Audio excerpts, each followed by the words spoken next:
very frustrating at times, but yet at about the 5.5-minute mark, we started scoring, and we got lucky. We missed 2 or 3 in a row, and all of a sudden we went from a 2-point game to about 10 or 11 pretty quickly. I've never been as frustrated about our defense screen on the ball as I was tonight, but we got fortunate and missed a couple of shots there. It's early in the game we wanted to get Gavin in foul trouble, got him 2 fouls, and the guy they bring in for him makes 5 threes out of 5 attempts, so sometimes you shouldn't wish for things, but I thought that our team, you look down again, 57% in the second half, and Notre Dame was trying too. I mean, they're better defensively than we are. I don't know if that's what Michael would say, but I'm still trying to convince my team we've got to be able to guard people a little bit better, and they're sort of making me think that they can outscore people, but I know that's not true when you want to win the bigger games. But I feel great about the bunch. I was a little worried about Luke,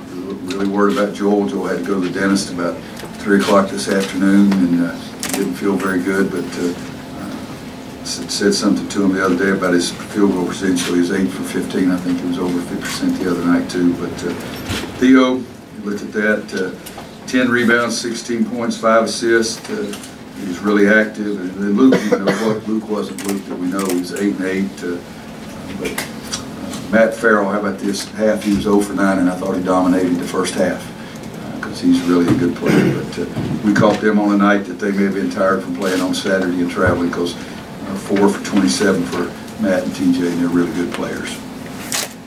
Roy, what was the primary issue with the ball screen? The other guys were standing there watching. I mean, 2 guys involved in screen on the ball. The other 3 people got to be involved. You watch Virginia play, and they do it better than anybody. So the last 3 or 4 minutes, we changed our defense and went back to regular. And I just like getting more aggressive, and that helped us a little bit too. But everybody's got to get involved, and we had some conscientious objectors out there. You said you were worried about. You said you were worried about Luke. Was just okay? Yeah, it's just he's played a lot of minutes, a lot of basketball, beating up himself with a lot of guys. If I had to say one guy that needs a rest more than anybody, I'd probably say Luke.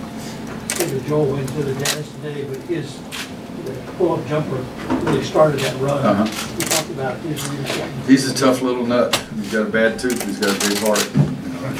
I'd rather have a bad tooth than a good heart. But I just think he's such a tough kid, and guarding those 2 guys for the whole game is hard to do as well. But he made a big shot for us. Theo made a big shot right at the foul line for us. And Luke, I think Steve said, had 2 straight assists in that stretch there too. But they're a little bit tired. I told them I was never coming in here if we lost. I wasn't going to say it was 3 games in 5 days. I thought it was a great challenge, and I don't like it. Hope it never happens to us again, but I didn't treat it like that. I treated it as an opportunity.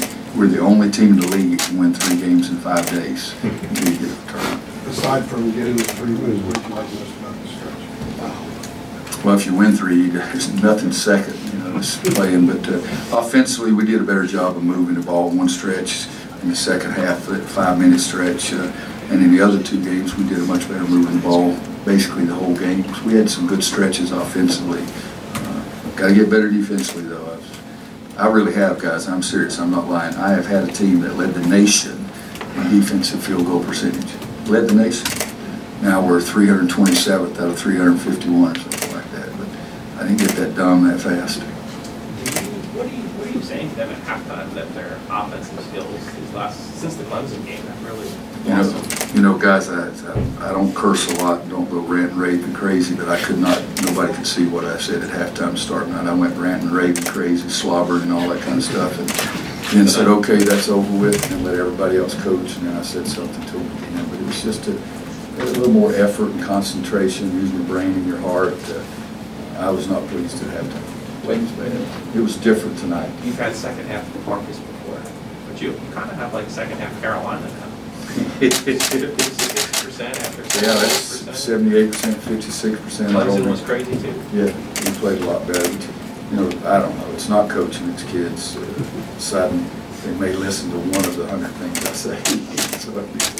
Coach, you mentioned Notre Dame probably struggling because of the travel they had to do from Saturday. Do you think that helped your team with this 3-game and 5-day stretch, being that you guys didn't have to leave the state, play at home, they played at DC? Yeah, I think that made it more palatable for me when I talked to them, when I talked to Paul. I I said it's hard, but at least we don't have to get on a plane and fly somewhere.